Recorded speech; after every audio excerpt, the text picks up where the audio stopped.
psychiatry should actually go into government, that politicians should listen to psychiatrists. Psychiatrists should be in every parliament and should direct and monitor political activities.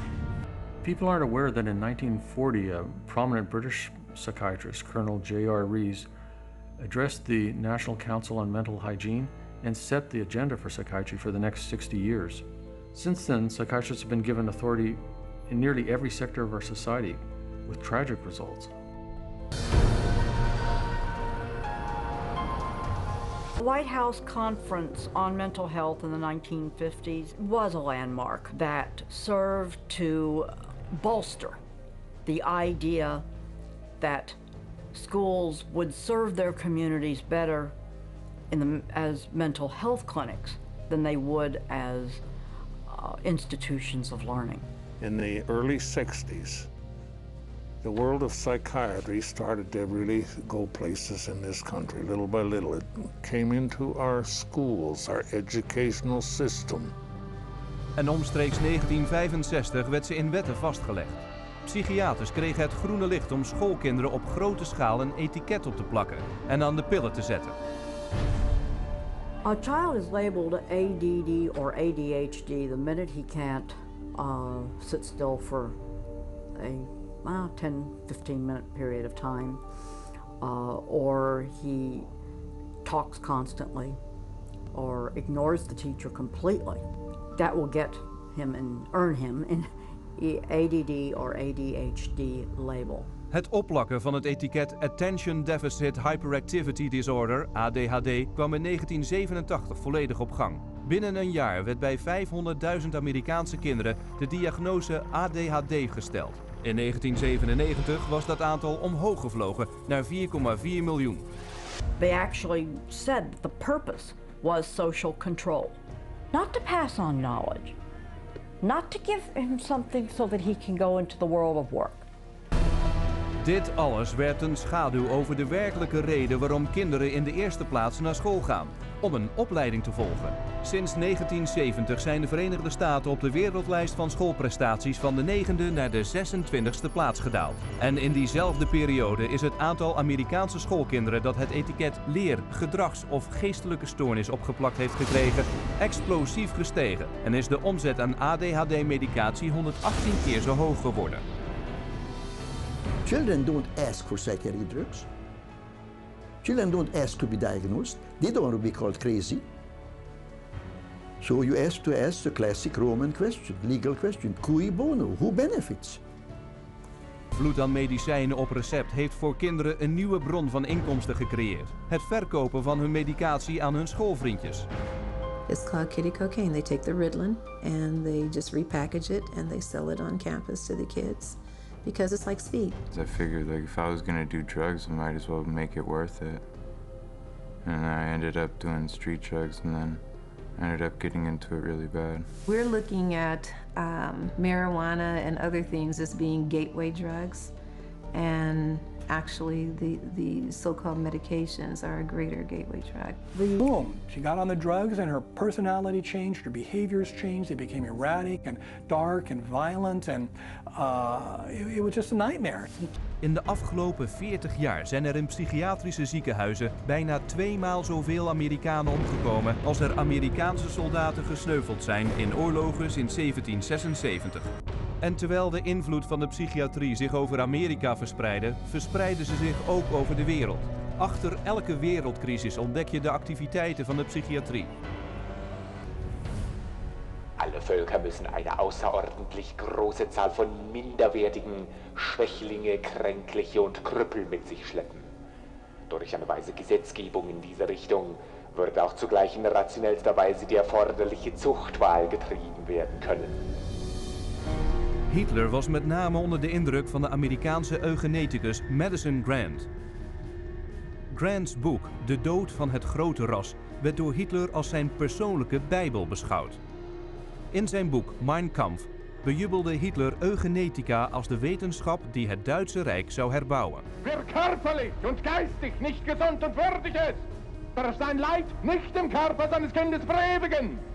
Das Recht der persönlichen Freiheit tritt zurück. gegenüber der Pflicht der Erhaltung der Rasse. Psychiatry is politics, has always been politics. It is politics pure and simple, because psychiatry was always the application of force against people who don't want to be forced. De tijdgeest werd door de Duitse filosoof Friedrich Nietzsche samengevat. Gott ist tot. Gott bleibt tot. Und wir haben ihn getötet.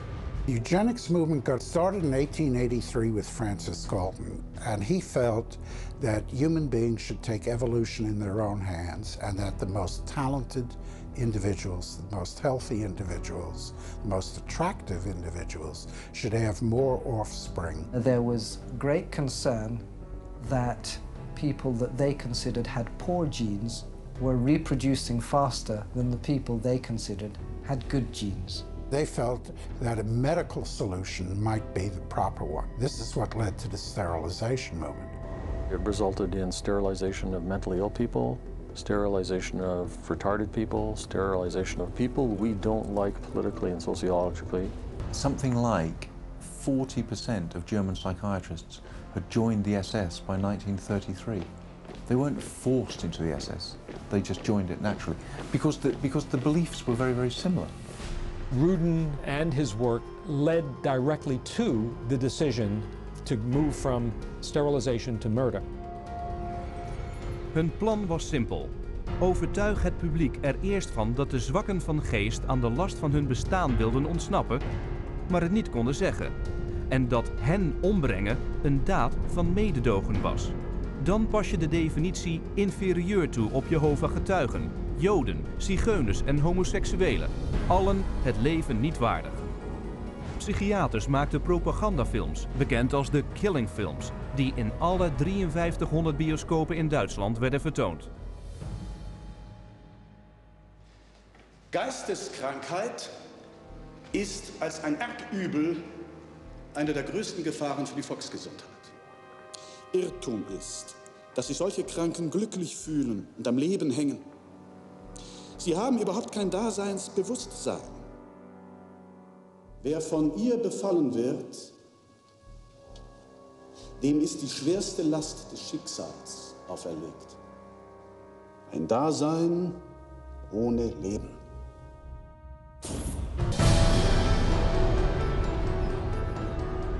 This is one of the most open secrets in all of America in the psychiatric field. That nothing is being done that's legitimate and they're billing for it. Psychiaters claimen dat meer dan 1 miljard mensen van de wereldbevolking geestesziek zijn. In de laatste 30 jaar is het aantal mensen die psychiatrische drugs nemen verdriedubbeld naar nu meer dan 100 miljoen gebruikers. En op dit moment drogeren ze 20 miljoen schoolkinderen met stimulerende middelen en andere bewustzijnsveranderende middelen.